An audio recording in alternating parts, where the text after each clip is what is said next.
Hi and welcome to the Ruby Tuesday. My name is Ruben and this is my review for The Waterman.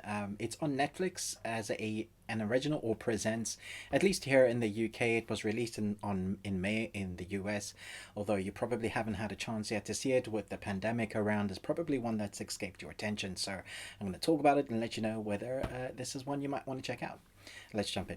A boy sets out on a quest to save his ill mother by searching for a mythic figure said to have magical healing powers. We've seen this film before in terms of Bridge to Terabithia, films like that where you have a protagonist, a family member who is ill, and another family member wants to do something about it, and ends up being a mystical journey.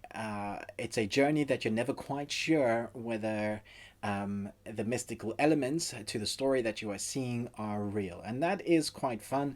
And for the most part, it does lean on that. I do wish they, in this story particularly, that they had lent more into it. There were some mystical elements. I just felt like it was It was mystically missing some of those moments where they could have lent into it.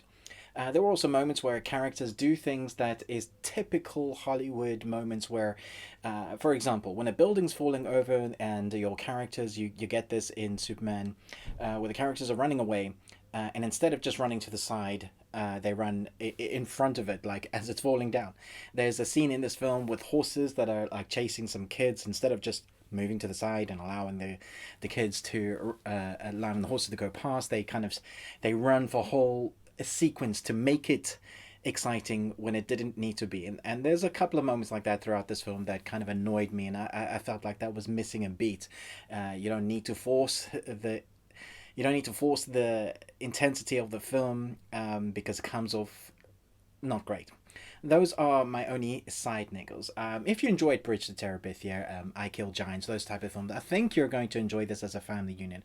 Although it didn't make me feel massively emotionally engaged, I did like the acting in it. Maria Bella is the sheriff, Rosario Dawson is the mother, the director is our main protagonist, well, the father, and the actor, there's obviously a letter of love, or a project that he really wanted to produce, and for the most part I think it's quite entertaining.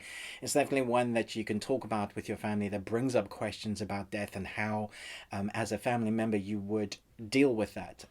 As young kids, like, how do they deal with death? How does that come across to you as a young person? How does your brain protect you? The majority of the film focuses on Joe and Gunnar, who form this friendship.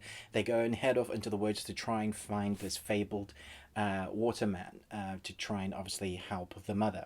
And so the journey, or the adventure journey that we go on in the forest through the mystical moments, is along with these two. And for the most part, their dialogue is interesting, but sometimes it comes off as an adult writing dialogue for a teen, not really understanding what they would say. There were moments that are in responses where I just, you immediately think, ugh, that just doesn't sound like something they would say.